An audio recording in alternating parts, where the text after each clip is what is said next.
Hello అండి. అందరికీ నమస్కారం. నేను మీ కట్టా కార్తీక్. హైదరాబాద్ జూబ్లీహిల్స్ ఉప ఎన్నికల్లో ఎప్పటికప్పుడు అప్డేట్స్ మనం అందిస్తూ వస్తున్నాం. ఎన్నిక స్టార్ట్ అయినప్పటి నుంచి ఎన్నిక ముగిసిన వరకు మనం అప్డేట్స్ ఇస్తూ వచ్చాం. నిన్న ఎన్నిక ముగిసిన తర్వాత కూడా ఎవరు గెలవబోతున్నారని మన అంచనాని చెప్పాం. అప్పట్లో కూడా చెప్పాం. ఎన్నిక ముగిసిన తర్వాత కూడా చెప్పాం.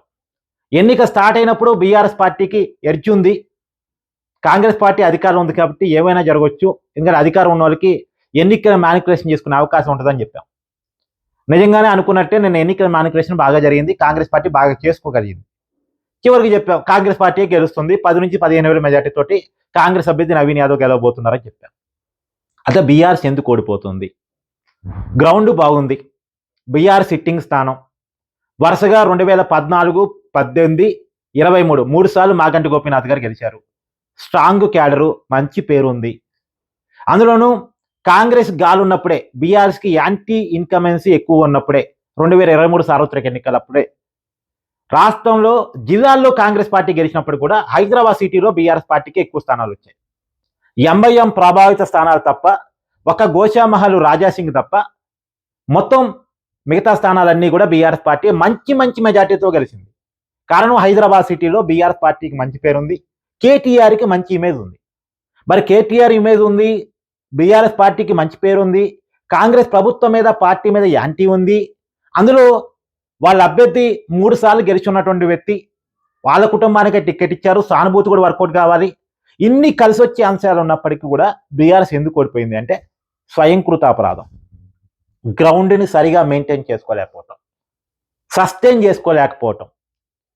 ముందుగా కేటీఆర్ గురించి మాట్లాడుకోవాలి. ఎందుకంటే 32 రోజులు ప్రచారం చేసింది కేటీఆర్.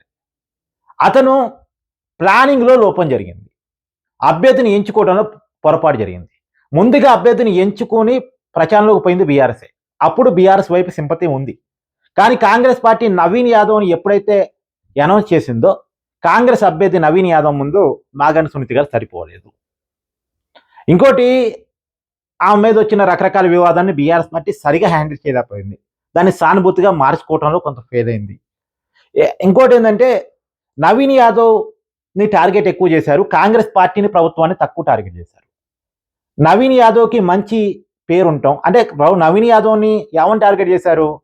రౌడీ రౌడీ రౌడీ అని టార్గెట్ చేశారు. ఆ రౌడీ రౌడీ రౌడీ అని టార్గెట్ చేయటం కారణం ఏంటి? ఈ నవీన్ యాదవ్ యొక్క తండ్రి చినశీశన యాదవ్ మీద రౌడీ షీటర్ ఉంది. దాన్ని ముందు పెట్టి రౌడీ కుటుంబాన్ని ఇంజెస్ట్ చేసే ప్రయత్నం కేటీఆర్ బాగా చేశారు. ఇదో రాంగ్ స్ట్రాటజీ. ఎందుకు అంటే చినశీశన యాదవ్ గతంలో టీఆర్ఎస్లో పనిచేశారు, కేసీఆర్తో కలిసి పనిచేశారు. మరి కేసీఆర్తో కలిసి ఉన్నప్పుడు, టీఆర్ఎస్ పార్టీలో ఉన్నప్పుడు మంచోడయ్యాడు.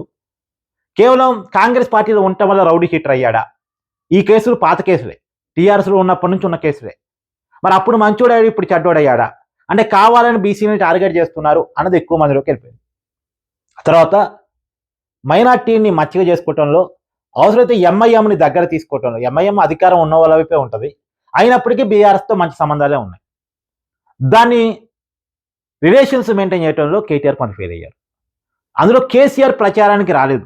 కేసీఆర్ ప్రచారానికి వచ్చి ఉండుంటే పరిస్థితి వేరేలా ఉండేది. కేసీఆర్ ప్రచారానికి రాలే. పూర్తి అంటే రాష్ట్రంలో ప్రతిపక్ష నాయకుడు, బీఆర్ఎస్ పార్టీకి ఇప్పటికీ అధినేత. కేసీఆర్ పేరు మీదే పార్టీ నడుస్తుంది, కేసీఆర్ పేరు మీదే ఇమేజ్ ఉంది. కేసీఆర్ కినక మైనార్టీల దగ్గరికి వెళ్ళి ఒక రోడ్ షో చేసి ఓటు అడిగి ఉంటే, కేసీఆర్ గినక బస్తీల్లో తిరిగి బీసీ ఓట్ బ్యాంకును కూడా ఆకర్షించే ప్రయత్నం చేస్తుంటే పరిస్థితి వేరేలా ఉండేది. కానీ కేసీఆర్ ప్రచారం రాలే. కారణం ఏంటంటే కేటీఆర్ఏ ఫోకస్ కావాలని కేటీఆర్కి ఎలక్షన్ వదిలేశారు. అది మొత్తానికే మైనస్ ఉంది. ఇప్పటికీ సిట్టింగ్ స్థానాన్ని కోల్పోయే పరిస్థితి కాడికి వచ్చింది. మొదట్లో చాలా యాక్టివ్గా ఉన్న బీఆర్ఎస్ చివరి 2-3 రోజులు ఎందుకో గ్రౌండ్ వదిలేసింది.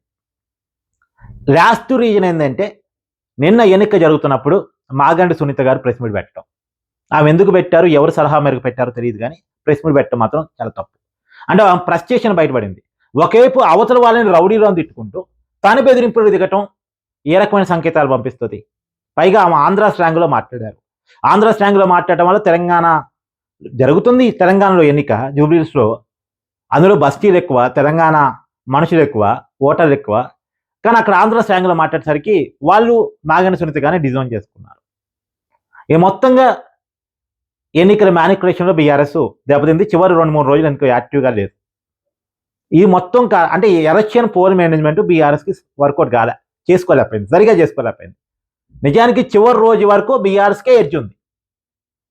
కానీ బీఆర్ఎస్ సరిగా వర్కౌట్ చేసుకోకపోవటం ఫలితంగా అది కాంగ్రెస్ పార్టీ సరిగా మ్యానిపులేట్ చేసుకోవటం వల్ల నిజంగా అవకాశం లేకపోయినా సరే ఇంకా రకరకాల ఇష్యూస్ కూడా, బీసీ అభ్యర్థి కావటం, అజారుద్దీన్కి మంత్రి పదవి ఇవ్వటం, బండి సంజయ్ వ్యాఖ్యలతో మైనార్టీలు కాంగ్రెస్ వైపు తిరగటం, ఇలా రకరకాల కారణాలు కలిసి వచ్చాయి.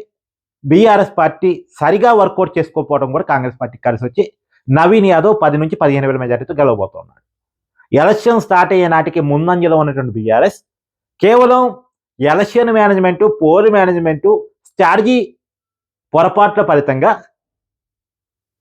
ఓడిపోతుంది, చేతులారా ఇంకొక సిట్టింగ్ స్థానాన్ని కోల్పోతుంది అని చెప్పుకో తప్పదు. Thank you.